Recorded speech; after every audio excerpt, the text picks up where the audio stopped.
क्लेशहारिणीं सर्वश्रेयस्करीं सीतां नतोऽहं रामवल्लभाम्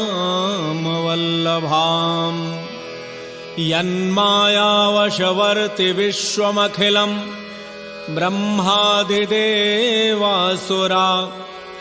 यत्सत्त्वादमृषैव भाति सकलं रज्जौ यथा हेर्भ्रमः यत्पादप्लवमेकमेव हि भवाम्भोधे स्थितिर्षावताम् वन्देऽहं तमशेषकारणपरं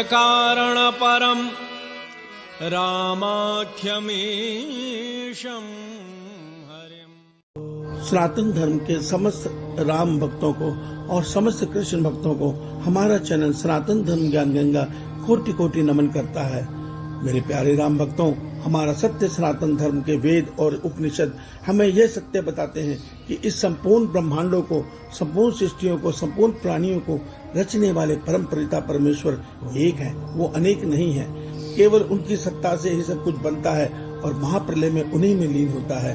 वही परम पिता परमेश्वर जब उनकी सृष्टि में धर्म की हानि होने लगती है, अधर्म बढ़ने लगता है, स्वयं को एक रूप में अवतरित कर कर इस संसार में आकर धर्म की स्थापना करते हैं और अधर्म और अधर्मियों का नाश करते हैं।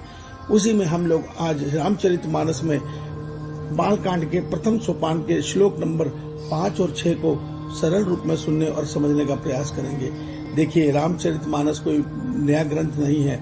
इसको त्रेता युग में वाल्मीकि जी ने लिखा संस्कृत में, मगर जब संस्कृत भाषा खत्म होने लगी तो ईश्वर की प्रेरणा से यही रामचरितमानस के गुणगान को गोस्वामी तुलसीदास जी ने अवधि में लिखा। और उसी रामायण को लिखने से पहले श्री रामचरितमानस में तुलसीदास जी, शंकर भगवान, माँ पार्वती जी, गणेश जी और स्वयं आज के श्लोक में माँ सीता जी और राम जी की वंदना कर रहे हैं। उन्हें कोटि कोटि नमन करके उनसे विनती कर रहे हैं कि हे भगवान श्री रामचंद्र जी, हे माँ सीता जी, हे शंकर जी, हे गणेश जी, हे गौरी माँ, आप सब मिलकर आशीर्वाद दीजिए। इस धर्म में कार्य को करने के लिए मुझे प्रेरणा दीजिए, बुद्धि दीजिए। मैं इस रामचरितमानस को लिखने में सक्षम नहीं हूँ, मेरी कृपा, मेरी सहायता कीजिए और इस धर्म शास्त्र को संसार में प्राणी मात्र तक पहुँचाने में मेरी सहायता कीजिए। मैं केवल एक सत्य जानता हूँ, ये तुलसीदास जी कह रहे हैं कि जब इस संसार में सब राम की या कृष्ण जी की भक्ति करेंगे तो इस संसार से दुख समाप्त हो जाएगा। इस सत्य को समझते हुए गोस्वामी तुलसीदास जी आज के श्लोकों में बोल रहे हैं कि श्री रामचरितमानस प्रथम सोपान बालकांड के श्लोक नंबर 5 में गोस्वामी तुलसीदास जी कहते हैं, सृजन, पालन और संहार करने वाली और क्लेशों को हरने वाली तथा संपूर्ण कल्याणों को करने वाली श्री रामचंद्र जी की प्रियतमा माँ सीता जी को मैं कोटि कोटि नमन करता हूँ। वो मुझे ऐसी बुद्धि प्रदान करें जिससे मैं उनके भगवान के निर्मल चरित्र का यश लिखने में सक्षम हूँ।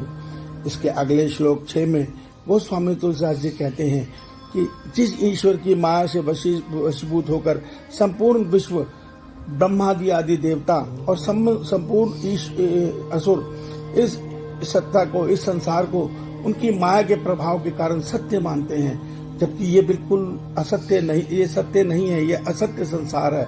ये उसी प्रकार है जैसे मूर्ख रस्सी को सर्प समझकर डरता है, ठीक इसी प्रकार एक मनुष्य माया के अधीन होकर इस संसार को सत्य रूप देखता है और शरीर बोध में जीवन जीता है। मगर एकमात्र ईश्वर के जो भगवान रामचंद्र जी अवतार हैं, उनका वंदना करने से ये भ्रम खत्म हो जाता है, अर्थात उनकी माया का प्रभाव खत्म हो जाता है। उन्हीं महान भगवान श्री रामचंद्र जी के श्री चरणों की मैं वंदना करता हूँ कि वो मुझे ऐसी बुद्धि प्रदान करें जिससे मैं उनके इस निर्मल चरित्र का यश और वर्णन लिख सकूं और संसार के प्राणी मात्र को उनके कल्याण के लिए भगवान श्री रामचंद्र जी की भक्तिमय लीला को, सुंदर लीला को, आनंदमय लीला को पहुंचा सकूं। इस सत्य को समझिए, श्री रामचंद्र जी की भक्ति से मनुष्य के समस्त दुख तो खत्म होते ही हैं और हमारी आत्मा का परमात्मा से मेल निश्चित हो जाता है। एक सत्य को समझ लीजिए, भगवान श्री रामचंद्र जी की लीला को आप ध्यान से सुनते हैं, श्रद्धा से सुनते हैं तो विश्वास मानिए, वो परमात्मा हम पे द्रवित होकर हमें अपने प्रति अनुराग अर्थात वो प्रेम देते हैं जिस प्रेम के वशीभूत होकर परमात्मा रिझ जाते हैं और हमारा जन्म मरण चक्र खत्म हो जाता है और हम अपने परमात्मा से मिलन करके सदैव के लिए उनके आनंदमय स्वरूप में खो जाते हैं, लीन हो जाते हैं।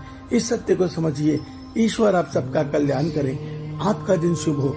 जय श्री राम जी की जय श्री कृष्णा।